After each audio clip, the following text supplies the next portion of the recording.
I'm interviewing women that I admire, respect, and I know that we can learn from. My role is to bring out their best practices, their routines, their habits, their thought processes, so that you and I can apply what we learn to improve our lives. We're also going to travel back in time to look at where they came from. How did they attain their skills? What were their thoughts back then? What would they give their younger self? So join me.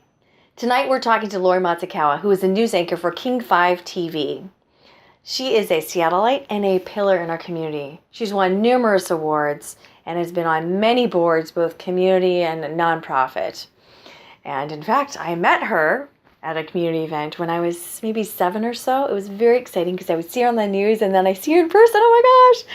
We're at this Japanese festival and I have a picture. And it's still exciting at age 42. She's the type of person who's really nice to everyone. And she takes her storytelling talent and brings it outside of her work and shines a light on other communities who need a little more attention so they can fundraise and they can get the word out of what their cause is. And as you listen to this interview, you can see her passion come through on the projects that she's working on. She is an incredible community leader, and I'm so glad to introduce her to you. So, Laura, you've been in the business for, what, 38 years? 38 years, right? So what do you love about the business? Because that's a long time. When I first graduated from college, I didn't want to be a stupid woman. So I picked a job where I would learn something new every day. And this is it. That's what I like the most about this job, is that I learn something new every day. I get to meet fantastic people. I get to meet some not so fantastic people. And I get to travel around this city, this state, the country, the world. What's not to like, you know? Let's go back to the stupid people, stupid woman. So how did you get that in your head? Like the idea, like, I want to do something to avoid? Well, when I was in college, the women's rights movement was really kind of gaining steam, and there was a lot of push to get women into careers, to make sure that they could, be promoted in their careers. And so we wanted to bash all those stereotypes about women, like women are stupid, or women are not educated, or women are not aware of their environment or society. I just wanted to be smart. I wanted to know about what was going on. And so I said, what better thing to do than to be a journalist where I am paid to learn things and to meet people and to be aware. So it was kind of selfish, but it worked out. It worked out. What were some of the other options? I originally wanted to be a piano teacher, and then I became Miss Teenage America. Yes. You know, that whole thing, I was looking for scholarship money, and a friend said, hey, if you join this contest and you win, you get a scholarship. And I said, okay. And he said, the best part of it, you don't have to wear a swimsuit. Oh. No bathing suit. What, really? It was just a general knowledge test, a talent, and an interview. I said, good. Yeah. So I entered this contest. It was great fun. I won the contest. For 1 year, my senior year in high school, I was Miss Teenage America. So that meant half the month I'd go to school and just be a normal student. And then the other half of the month I would travel the country and be Miss Teenage America. And that meant giving speeches and being in the Dr. Pepper, riding the Dr. Pepper float in parades, because Dr. Pepper was our national sponsor. And it was meeting wonderful people. And every city I went to, I would talk to a journalist. Television journalist, radio journalist, print journalist. So I said, piano teacher is a good job, but it'd be even more fun to be a journalist because you'd get paid to talk to people. You'd be paid to go to the Kentucky Derby and talk to people. So did you go? Yeah. So Miss Teenage America, you go to the Kentucky Derby, the Indy 500, the Orange Bowl. We went to big cities. We went to New York. We went to little towns like Tullahoma, Tennessee. But everywhere I went, even in Tullahoma, Tennessee, I was talking to a journalist. So that's when I started thinking, journalism, that's for me. And so when I went to college, I decided to intern every summer. As a summer intern at the newspaper back in Hawaii. In my senior year in college, I got to intern at a television station in San Francisco, and so I was ready. I was getting ready to be a journalist. And I didn't know if I was going to be a print or a broadcast journalist, because I could do both. And what finally made me decide to be a broadcast journalist was it's a young person's job. I figured in those days you had to carry your own gear. Okay. So I figured I have to be young and strong enough to carry my own gear. So I'll do television first. And then when I'm wrinkled and toothless, then I'll be a print reporter because nobody cares what I look radio, like. right? Yeah, or radio. Sorry. So that's when I said, okay, I'll do television first and then I'll become a print reporter when I'm wrinkled and toothless. So that was my idea. Nice. And now, 37 years later, I'm still doing TV, which is wonderful, which says a lot about women and their progress in society. That women yes. can be this age and still be on TV, Yes. right? Question, when you entered into the market, were there other Asian American women as TV broadcasters? Yes, there were. In fact, in Seattle, there was Wendy Takuda and Barbara Tanabe. And down in LA, there was Trisha Toyota and Connie Chung, of course, back then. Oh, right. Oh. So there were Asian American women. Not as many Asian American men, but Still aren't, right? still not as many as we'd like to see, but they're there. And so that was a lot of the impetus for me getting involved with the Asian American Journalists Association. Ah, AAJA. AAJA. Because Bill Singh, one of the founders of AAJA, is from Mercer Island, Washington. He was at the time a reporter at the Los Angeles Times, good friends with Trisha Toyota. They started talking. Bill Singh and I had gone to Stanford together.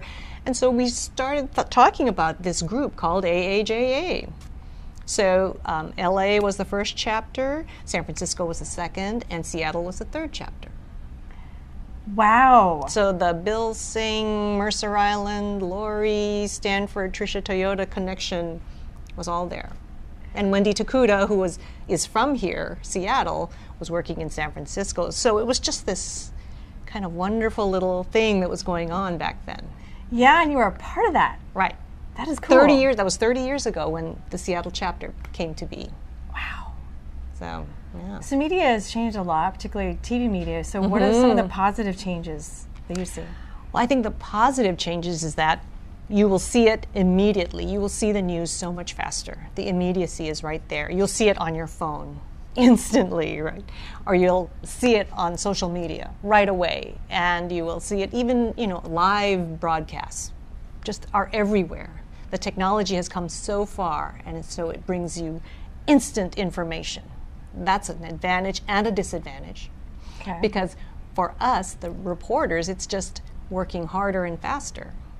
I mean, technology can make work easier for you, but it also puts more demands on you. You have to be faster. You have to do multiple platforms, not just broadcast, but you have to do website, you have to do social media, you have to do reporting on all these platforms quickly and just as accurately.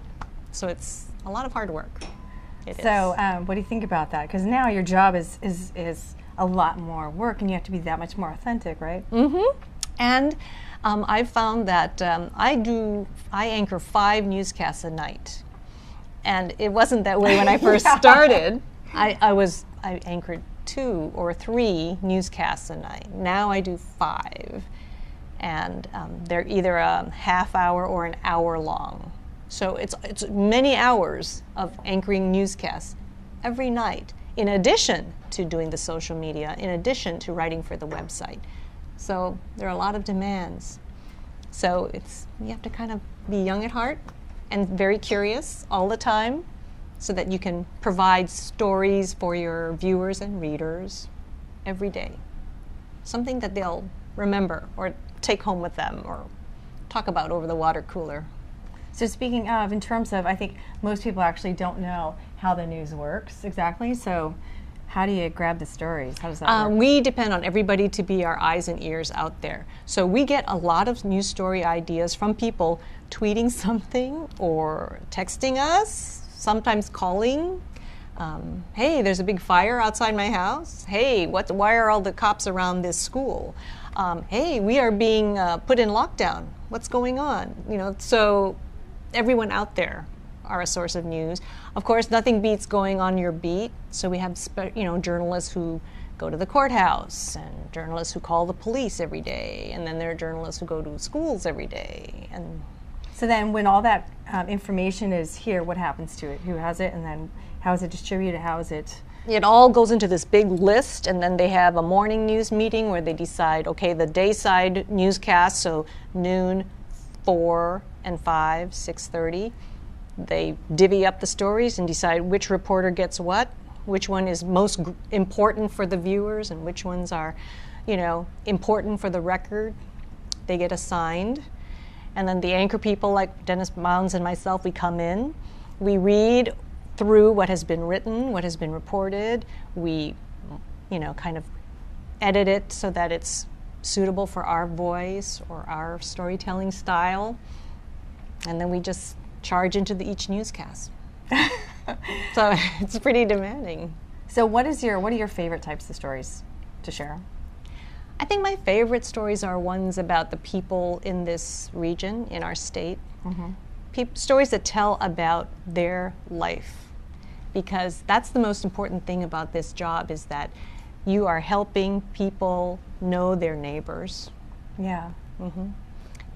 People in the Central District, need to know about the people in Bremerton, and people in Bremerton need to know about the people who live in Yakima, and people in Yakima need to know about the people who live in Tacoma. And I love hearing about people's lives here in Washington. So you're speaking about a lot of positivity, but there's so much negative news. You're very positive. She's always smiley, always happy. So how do you manage that with all this negativity coming in? Well, we do a lot of shouting off camera.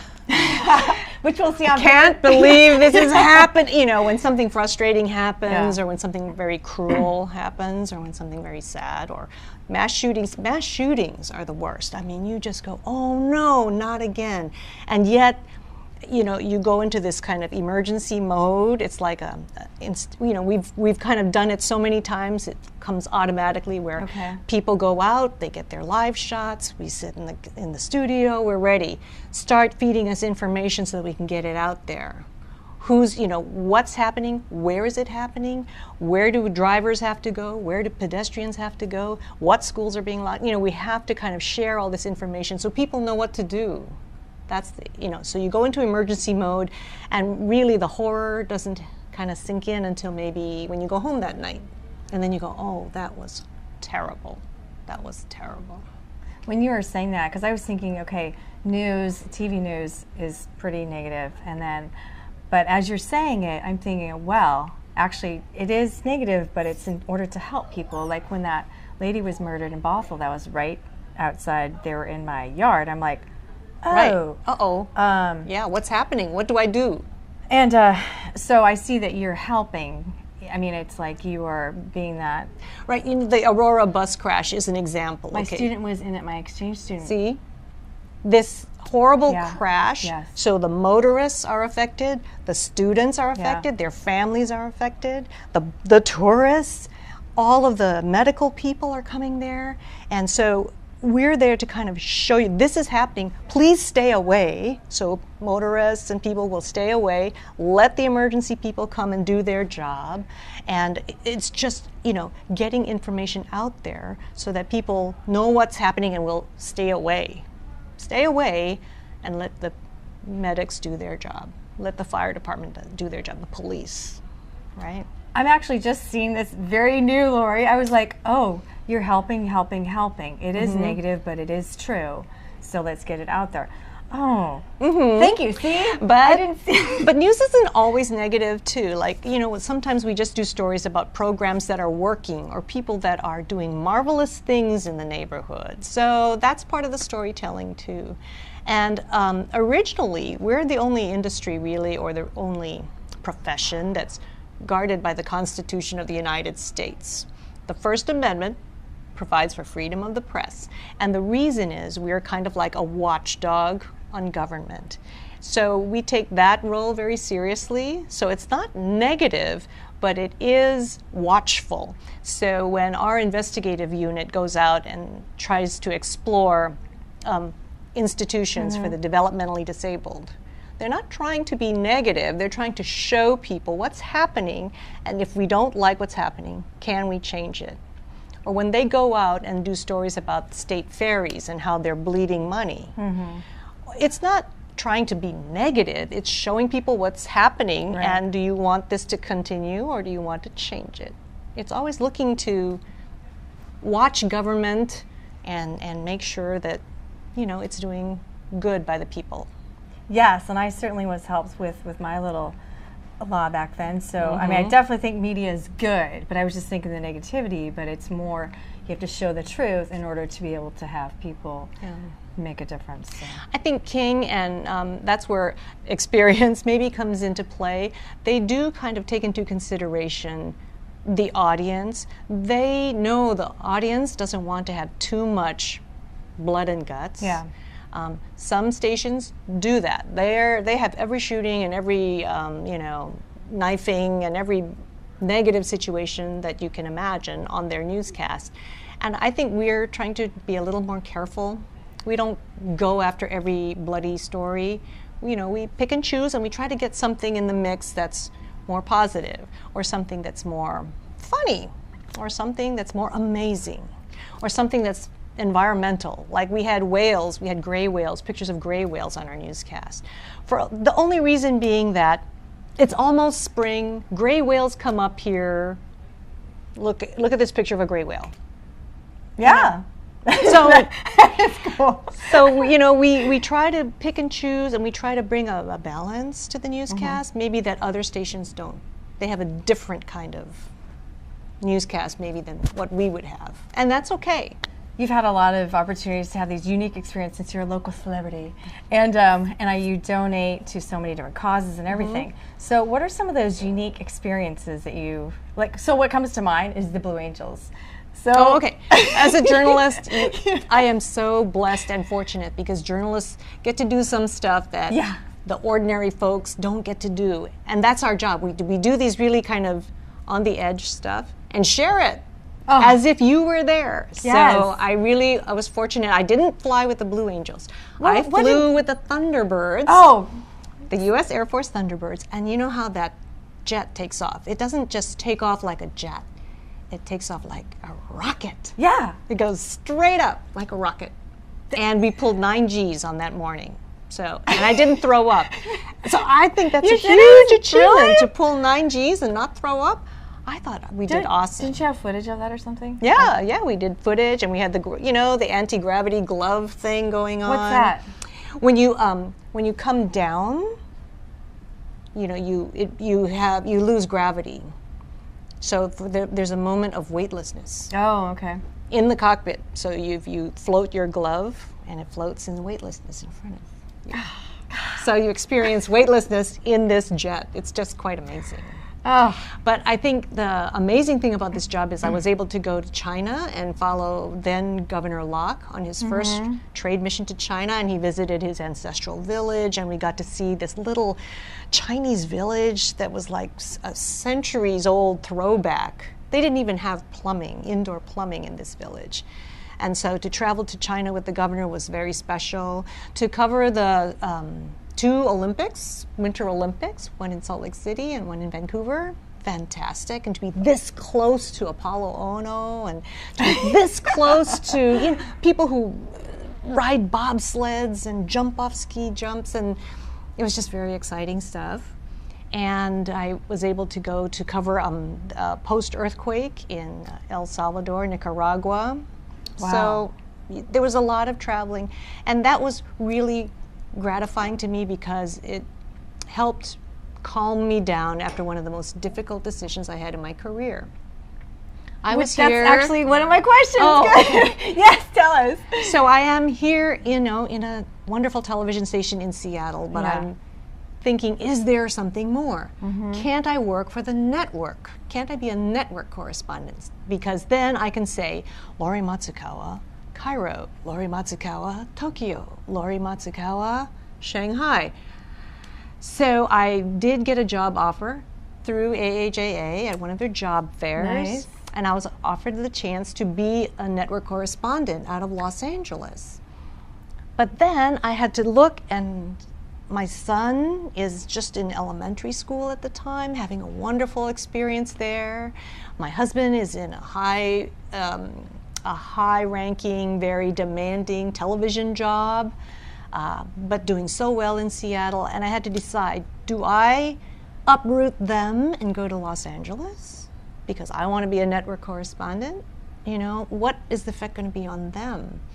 And so I thought about it, and then I decided I just really couldn't do that. I couldn't uproot them so that I could be a correspondent. Aww. So I turned it down, and guess what happened? After I turned them down is when I had the opportunity to go to Japan and report on American businesses in Japan. So I ended up traveling to all these different places, and I did end up saying Lori Matsukawa, King 5 News, Tokyo, Lori Matsukawa, King 5 News, Shanghai. Lori Matsukawa, I just was working for King. I wasn't working for the network, but I was traveling all around the world. I was going to the New Hampshire primaries and the Iowa caucuses and running into the same network correspondents, but I was reporting for King. But I was in the same place as these network people. So I was doing what I loved and traveling, and my family was growing up just happy as could be. So what is the lesson there? The lesson there is you have to listen to your heart. And my heart was saying, you know, we have a really good thing going here. And if your family is happy, you're happy. That was the bottom line. That was more important to me than any job. You know. Don't make me cry. Right? Yeah. And now I look back, I said, you know, that was a great decision because I could still travel and report. And my son, you know, grew up happy. He went to a really good college. You know, my husband went all the way up and worked his tail off and, you know, retired happy. What could be better than to have everybody be happy? Yeah. Right? Yes. Yay. Happy story. Happy story. So let's say that there was no broadcasting jobs. That's all gone and done. What profession do you think you might enjoy? I think I'd always really wanted to be a teacher. Remember, I started off thinking I wanted to be a piano teacher, but I really think I could be a really good college-age teacher. I think I could be a good elementary school teacher. And I've always wanted to be an author. I wanted to write children's books. And I've never had a chance all these years to just publish these books. When you're toothless. When I'm toothless and wrinkled. So I've got these books, right, in my head, and I even have kind of a half a book already written. And so these are for kids. These are children's books. So where's the inspiration for these books?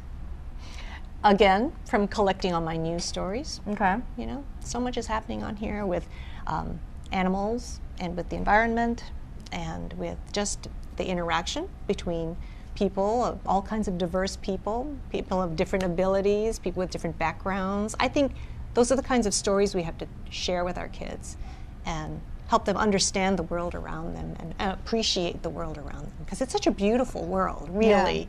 And so there's just a lot of material out there for kids. So we'll check back when you're... Yeah, when I'm writing my book and autographing my books. Nice. Yeah. I need to look at my notes there. I like that. So let's get into a couple, like, managing things.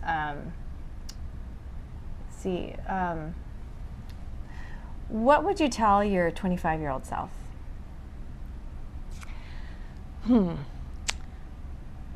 What would I tell my 25-year-old self? I would tell her to not be afraid of what other people think. You know, if you worry too much about what other people think, you're going to be cautious, you're going to be timid, you're going to be perhaps in the background when you shouldn't be. You might be less of a leader than you should be. So I would encourage my 25-year-old self to just go for it. You know, don't be afraid to lead. Go for it. Did you hear that? Don't be afraid to lead. So when did Don't be afraid to lead. When did you decide to go for it? I mean, when did you get that confidence and know, hey, I don't care, or I'm going for it? Well, part of it was just being asked some people would say, hey, Lori, would you like to start up a chapter of Asian American journalists in Seattle? Sure. Grab some people that you know, hey, let's go do this. And, you know, show energy and show interest, enthusiasm, and leadership kind of grows along with that. And just, you know, surround yourself with inspiring and wonderful people, and you end up doing inspiring, wonderful things yourself. I think that's how it worked for me. You know, I just kind of looked around me and said, who's doing really wonderful things? Maybe I should kind of like get to know them. That's what I'm trying to do with my Women Who Go For It, being around wonderful people who are smart. So Yeah. let's talk about confidence. With the news and everything competitive, and it seems like there's just a lot going and it's very stressful, how do you manage your stress? I don't manage stress very well. Okay. In fact, it was really bad because when I was younger, I would always break out in acne. Like, when I got too stressed, I would just erupt. And so I said, I've got to stop being stressed. I've got to think of something to do. And so what I do is I walk or I play golf. Amazing stress relievers. You know, some people do yoga, some people jog. I just go for a walk. Clears my mind. When I was working on my master's degree, I was working full time, and we had our son. He was still in elementary school, and I was, you know, working on my master's. So I'm doing 3 things, and I was really stressed. And I finally decided I've got to just take a walk. And every time I would take a walk, new ideas would come to my mind. I would just breathe a lot slower. I felt better. So walking helps. And when I golf, nothing interferes with my thought process when I'm out the golf course. I'm just like, okay, it's a really stressful meeting. I gotta go and golf. I'll be seeing another 5 hours. Right. So do you have any mantras or ways to get your head back on straight if you're, I mean, let's say you're walking, but also to get rid of negative thoughts or just to keep focused? Do you have any mantras? No. I just walked and looked and just appreciated everything around me. If it was cloudy, if it was sunny, if there were birds singing, if there were flowers blooming, whatever was around me would just kind of fill me with a feeling of peace. Nature, you're Seattleizing it. You're bringing Just back to Seattle. Total harmony and appreciating that. And in this job especially, you begin to realize that your problems don't amount to a hill of beans. You are surrounded by people who have so many more needs, so many more problems than you do. You cannot ever feel sorry for yourself or stressed out. There are people in such dire straits all around you, you know. Your problems are nothing compared to what other people might be experiencing. So out there walking and doing this job, everything kind of falls into place. You get a better perspective of, you know, there's a lot that I can do to help the situation and help other people. I have nothing to complain about. I really have nothing to complain about. Are you working on any kind of projects? I know you do a lot of nonprofits. Are you working on any projects right now? Or? Right now I'm on the board of the Japanese Cultural and Community Center. So that's a big project in that I help every year with their annual luncheon, which is coming up.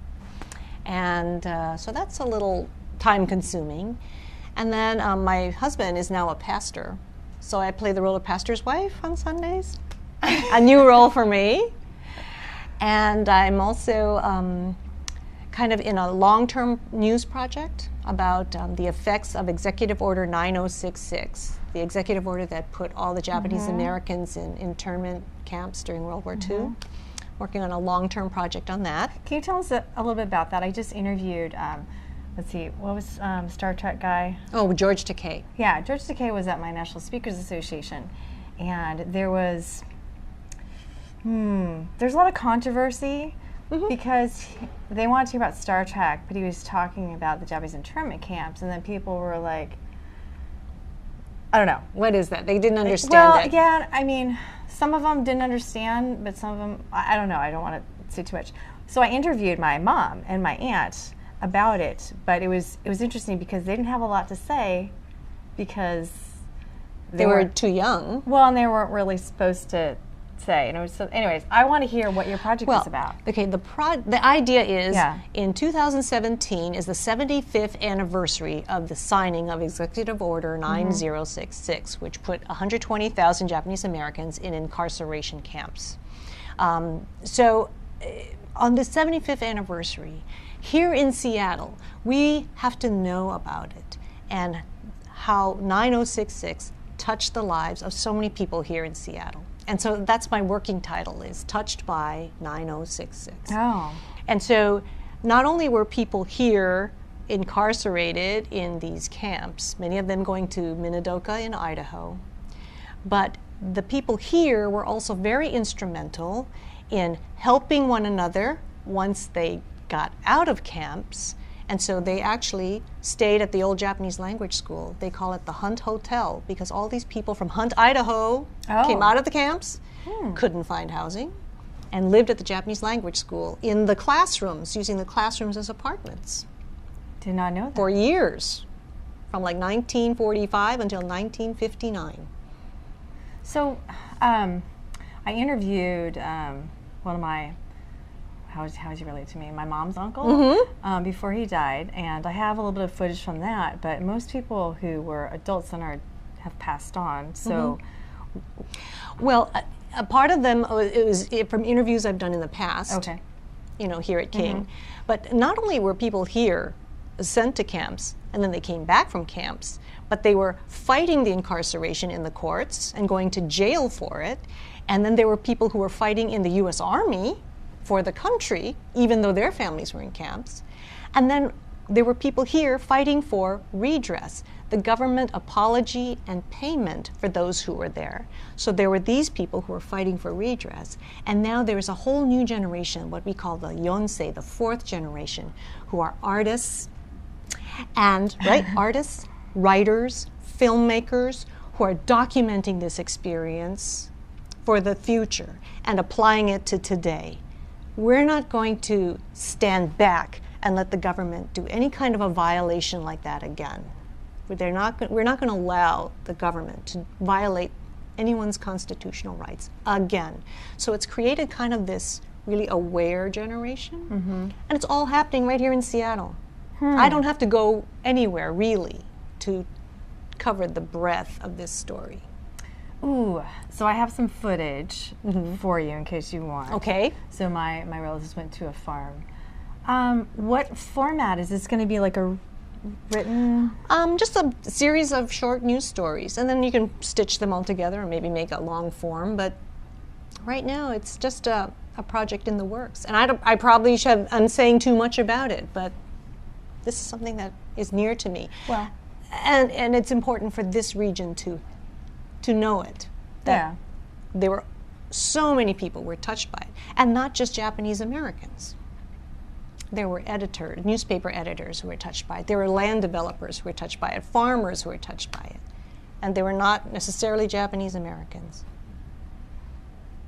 I'm like trying to, it would be so neat to talk to some of the other folks who helped, like our relatives.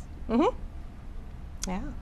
I mean, it's amazing, and families are so happy to talk about the positive role that their, relatives played in it. It's an amazing story. So many people here were touched by it. So it has to be told. So I'm the storyteller to do it. Yay, because so my grandma and grandpa certainly didn't talk about it because they weren't, it was a shame for them, and so a lot of that, the older generation didn't talk about it. So it's neat to have the younger generation actually share. Now they have passed on, but to bring that back, and a lot of people, on the East Coast have no idea. So thank you, George Takei, for sharing that as well. Yeah. I'm a little emotional. All right. Well, I didn't mean to, but I don't know why. But that's the thing. You have to tell the story, and that's perhaps why I'm here. I always wonder, why am I here? I know a lot of people probably wonder, why am I here on Earth? What's my purpose? What? Also one of my questions. And maybe that's my purpose. Maybe my purpose is to be a storyteller, first and foremost, and then to tell these kinds of stories.